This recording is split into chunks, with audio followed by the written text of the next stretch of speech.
Okay, here are some times of Jake doing practice runs. Okay, so for each run we're just recording one thing that's the time, so we've got one var data, but it's grouped.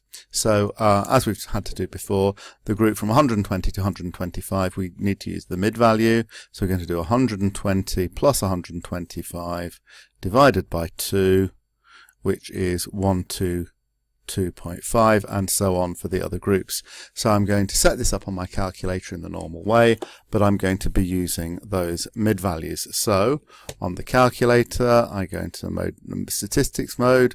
I'm in 1var mode, and I need to enter some times and some frequencies. So that first mid value was 122.5.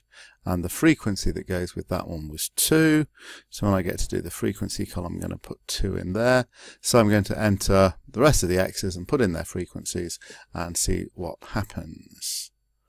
Okay, so I've got the data into my calculator. Note, by the way, that these groups are different sizes. So this is a group size of 5, and I got 122.5. Here, the group width is only 2, and when I do 127 plus 125, my width is just 120. My mid value is just 126, which I've got somewhere up in this table.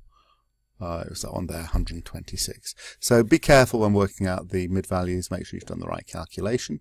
The other thing that's a good check is this total here. Well, if we know the total number of times recorded, then when we actually do our calculations, which we're going to do by doing option in the normal way, and then one variable calculations is 3, on this screen here, as well as the other things I'm going to record, notice it does tell you what n is, the total number of observations, which is 24. So that's a partial check that I've entered the data right. I strongly recommend that you do the whole process twice to make sure there aren't any typing errors, because you should get obviously the same answers on both repetitions. So now I've got all the data up I need. It's just a question of recording to begin with the mean and standard deviation. So from this second screen that I've got up there, I've got the standard deviation SX is 4.70 to 3 significant figures, and from the other screen, first one part, I've got X bar, which is 130.4. X bar equals 130.4. Okay, which is fine to round that to 3 significant figures, but don't feel you have to round it to a whole number just for the sake of it. If I round it like that, it's because I want to round to 3 significant figures, not because I think it has to be a whole number. So that's just the normal routine. Now, this is actually another video, I think, for the second part. It's really important that you know how to interpret answers.